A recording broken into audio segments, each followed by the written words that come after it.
আসসালামু আলাইকুম ওয়া রাহমাতুল্লাহ। আজকের পরিসংখ্যানের পর্ব ২ সংক্ষিপ্ত প্রশ্ন। পরিসর বলতে কি বোঝায়? কোন উপাত্তের সর্বোচ্চ সংখ্যা থেকে সর্বনিম্ন সংখ্যা বিয়োগ করে এর সাথে ১ যোগ করলে যে সংখ্যা মান পাওয়া যায় তাকে ওই উপাত্তের পরিসর বলে। বিচ্ছিন্ন চলক বলতে কি বোঝো? উদাহরণ দাও। যে চলকের মান শুধুমাত্র পূর্ণ সংখ্যা হয় তা বিচ্ছিন্ন চলক। উদাহরণ জনসংখ্যা।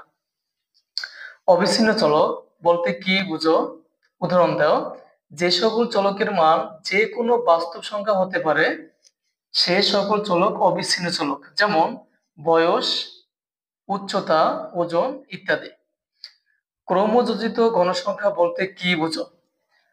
কোন শ্রেণীর এবং তার সকল পূর্ববর্তী শ্রেণীর গণসংখ্যার সমষ্টিকে ওই শ্রেণীর ক্রমযোজিত গণসংখ্যা বলে। প্রচুরক বলতে কি বুঝো?